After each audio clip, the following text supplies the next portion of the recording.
Hello दोस्तों, welcome to apt talks. दोस्तों, HCL take का क्वार्टर वन का रिजल्ट आ गया है। यहाँ पे सबसे पहले आप देख लीजिए, 10 रुपया पर शेयर करके कंपनी इंटरिम डिविडेंड का ऐलान कर दिया है। चलिए, बढ़िया बात है। अब यहाँ पे देखिए, डिविडेंड का रिकॉर्ड डेट भी बताया जा रहा है जुलाई 20। यहाँ पे देखिए, इस डिविडेंड का पेमेंट डेट भी बताया जा रहा है 2 अगस्त को। चलिए ठीक है, अब चलते हैं रिजल्ट के ऊपर। यहाँ पे सबसे पहले आप देख लीजिए, नंबर्स यहाँ पे करोड़ों में दिए गए हैं। अब मैं इसको थोड़ा स्क्रीन में एडजस्ट कर लेता हूँ ताकि क्लियर समझ में आए।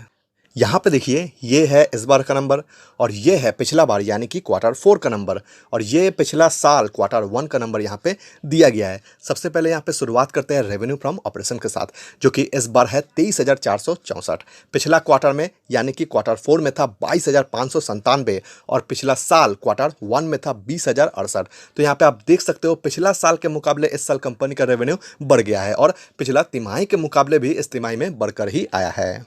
अब देखिए, रेवेन्यू के साथ अदर इनकम जोड़ने के बाद कंपनी का टोटल इनकम निकल कर आया है, जो कि इस बार है 23,873। एचसीएल टेक का टोटल इनकम इस बार का, जो कि पिछला क्वार्टर में था 22,914 और पिछला साल क्वार्टर 1 में था 20,323। साल दर साल तो कंपनी का यहाँ पे इनकम अच्छा खासा बढ़ा है, 20,000 से 23,000 हो गया। और यहाँ पे आप देख सकते हो, तिमाही दर तिमाही भी बढ़कर ही आया है। अब यहाँ पे एक्सपेंस देख लेते हैं, पूरा लिस्ट दिया गया है। हम टोटल एक्सपेंस को कंपेयर कर लेते हैं, जो कि इस बार है 19,536, जो कि पिछला क्वार्टर में था 18,593 और पिछला साल क्वार्टर 1 में था 16,223।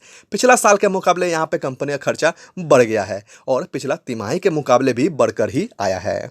अब यहाँ पे देखिए, कंपनी का प्रॉफिट लिखा हुआ है, लेकिन ये अभी प्रॉफिट बिफोर टैक्स है, यानी कि अभी इसमें से टैक्स का एडजस्टमेंट होना बाकी है। बस इनकम में से एक्सपेंस को घटाने के बाद जो बचा है वही यहाँ पे लिखा हुआ है। टैक्स का एडजस्टमेंट होने के बाद कंपनी के हाथ में जो बचेगा वो होगा कंपनी का नेट प्रॉफिट, जो कि यहाँ पे लिखा हुआ है 3,281। एचसीएल टेक का इस बार का नेट प्रॉफिट, जो कि पिछला क्वार्टर में यानी कि क्वार्टर 4 में था 3,599 और पिछला साल क्वार्टर 1 में था 3,213। पिछला साल के मुकाबले इस साल तो आप कह सकते हो कि फ्लैट ही है, हल्का सा बढ़ा है। लेकिन यहाँ पे आप देख सकते हो, पिछला तिमाही के मुकाबले इस तिमाही में कंपनी का जो प्रॉफिट है वो थोड़ा सा घट गया है।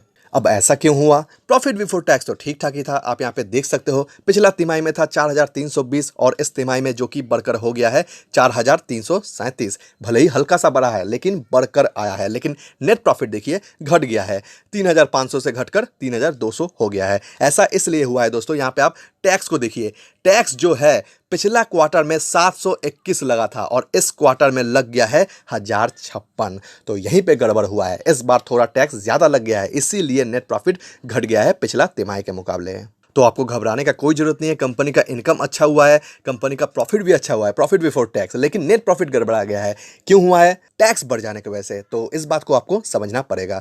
यहाँ पे देखिए, ईपीएस लिखा हुआ है, इस बार है 12.13। पिछला क्वार्टर में था यानी कि क्वार्टर 4 में 13.27 और पिछला साल क्वार्टर 1 में था 11.81। पिछला साल के मुकाबले तो ईपीएस बढ़कर आया है, लेकिन पिछला तिमाही के मुकाबले थोड़ा सा घट गया है। दोस्तों, अंत में एक बात कहना चाहूंगा, मार्केट इस रिजल्ट को किस तरह लेगा, मार्केट का रिएक्शन क्या रहेगा, वो अलग बात है। हो सकता है कंपनी का शेयर प्राइस में थोड़ा प्रेशर दिखे आपको, लेकिन इसका मतलब ये नहीं कि कंपनी बर्बाद हो जाएगा। क्वार्टर रिजल्ट इधर उधर हो सकता है, कंपनी का फंडामेंटल आपको देखना जरूरी है। हाँ, इसका मतलब ये नहीं है कि हर बार क्वार्टर रिजल्ट खराब हो जाए तो भी कंपनी बढ़िया है, ये मैं नहीं कह रहा हूँ। मेरा कहने का मतलब यह है, कंपनी का फंडामेंटल स्ट्रांग है। हो सकता है 1-2 क्वार्टर इधर उधर हो गया हो सकता है टीसीएस का भी रिजल्ट थोड़ा गड़बड़ा गया है, लेकिन इसका मतलब क्या ये कंपनीज बर्बाद हो जाएंगे? नहीं, ऐसा नहीं होता है। तो इसीलिए अगर आपके पास ये शेयर है, कंपनी बढ़िया कंपनी है, आप आराम से होल्ड कर सकते हो। तो दोस्तों, अभी के लिए बस इतना ही। वीडियो अगर आपको पसंद आया होगा तो इस वीडियो को आप एक लाइक जरूर कीजिएगा, और अगर चैनल पर नए हो तो इस चैनल को सब्सक्राइब करके रखिए, क्योंकि शेयर मार्केट से जुड़ा हुआ अपडेट हम इस चैनल पर लाते रहते हैं। तो हम मिलते हैं नेक्स्ट वीडियो में, तब तक के लिए गुड बाय।